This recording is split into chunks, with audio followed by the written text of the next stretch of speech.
संदीप ने अपनी माँ के कहने पर गांव में शादी कर ली थी। लड़की का नाम था सुनीता। माँ का कहना था एकदम मॉडर्न बहू नहीं होनी चाहिए, लेकिन उन्हें नहीं पता था कि गांव से आने वाली बहू सुंदर सुशील तो होगी और उसको गांव से बाहर भी निकाल लाएंगे, लेकिन उसके अंदर का गांव कैसे बाहर निकलेगा। शादी के कुछ दिन बाद, माँ टिफिन तो देना जरा। बेटा अब तो स्कूल नहीं ऑफिस जाता है, माँ से नहीं अपनी बीवी से टिफिन मांगा कर। ओके माँ। सुनीता टिफिन ले आओ। एक लो टिफिन, इसके अंदर पिस्ता डाल दिया है। पिस्ता? पिस्ता क्यों? सास जी ने बोला था ना कि आपको पिस्ता बहुत पसंद है। ओहो, मैंने पिस्ता नहीं पास्ता बोला था, पास्ता। पास्ता? कहीं होता है पास्ता? अरे बेटी तू रहने दे, मैं बना दूंगी। अच्छा किया कि पाव भाजी बनाने का नहीं बोला, वरना किसी के पाव बना देती है। सुनीता को बुरा लगता है, लेकिन उसकी नादान हरकतें कम नहीं होती। ऐसे ही एक दिन, अरे तुमने ये क्या लगाया है? अरे आप वो फूस फूस करके लगाते हैं ना, वही। डियो? का दियो? किसको दियो? अरे वही ना जिससे खुशबू आती है। हाँ सही पकड़े हैं। अच्छा लेकर तो आना। कौन सा डियो लगाया तुमने? अभी लेकर आते हैं जी। संदीप की बात मानकर सुनीता अंदर से खुशबू वाला फुसफुस लेकर आती है। ओएमजी! ओएमजी मतलब ओ माय गणेश ना।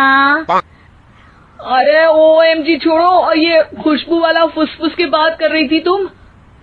हाँ इसी की, फिर से सही पकड़े हैं। अरे देवी, लेकिन आप सही नहीं पकड़े हैं, ये डियो नहीं है। डियो नहीं है तो क्या लियो है?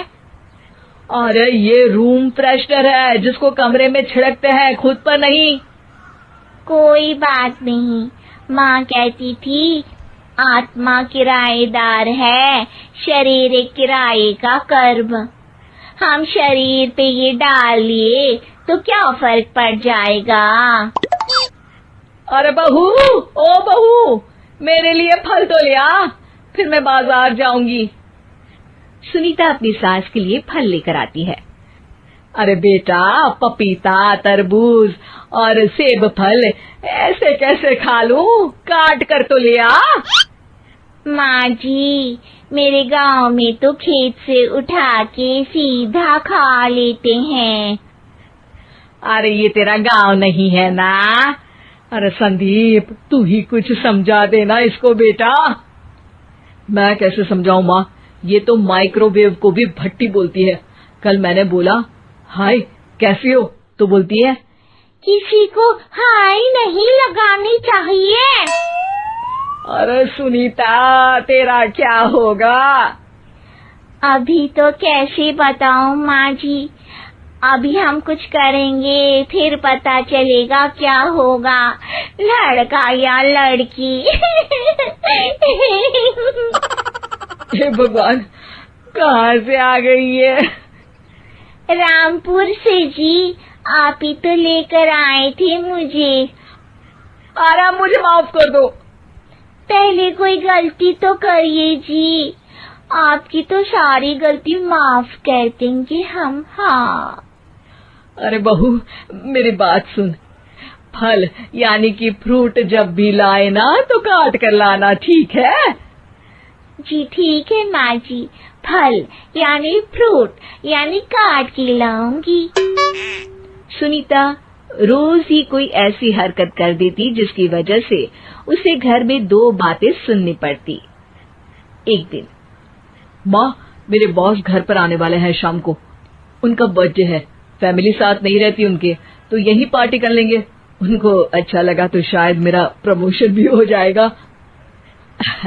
मैं ना फ्रूट केक लाकर फ्रिज में रख दूंगी और तेरे साथ आज खाना मैं बनाऊंगी, ताकि जब साहब आए तो खाने में कोई गड़बड़ ना हो। शाम को जब सारी तैयारियां हो जाती है, संदीप के साथ बड़े साहब भी घर आते हैं। फ्रूट केक तो ले आना बहू, फिर खाना खाएंगे। अरे इस सब की क्या जरूरत थी, आपने बुलाया वही काफी है। सर, आपका परिवार शहर में नहीं है तो हम ही आपके परिवार जैसे हैं सर। इतने में ही सुनीता फ्रूट केक लेकर आती है और बड़े साहब की टेबल पर रख देती है, और जैसे ही केक के ऊपर का बॉक्स हटाती है, ओह, ये क्या है? केक तो कटा हुआ है। मैं तो ऐसा नहीं लाई थी। आप मुझे शाबाशी दे सकती है माँ जी, मैंने ही केक काट दिया। आपने कहा था ना, फल यानी फ्रूट यानी हमेशा काट के लाना, तो फ्रूट केक भी तो फ्रूट ही है ना, तो मैंने पहले ही काट लिया। होना मैं समझदार। अरे बहू, ये क्या किया? केक हमेशा वही काटता है जिसका जन्मदिन होता है। तुझे एक बात भी समझ नहीं आती, एक नंबर की बेवकूफ है। पूरा माहौल बिगड़ चुका था। संदीप को लगने लगा था कि साहब उसे प्रमोशन तो दूर की बात है, कहीं डिमोशन ना दे दे, लेकिन साहब बीच में ही बोल पड़ते हैं। अरे कोई बात नहीं, ये इनकी बेवकूफी नहीं है, इनका भोलापन है। बेटा आप कहाँ से हो? रामपुर गांव से। अरे वाह, गांव से? फिर तो आपके गांव में ताजे फल और सब्जियां मिलते होंगे। हाँ, सही पकड़े हैं। हम तो काटते भी नहीं, सीधा खा लेते हैं। मैं ना एक बार तुम्हारे गांव घूमने जरूर चलूंगा। क्यों संदीप,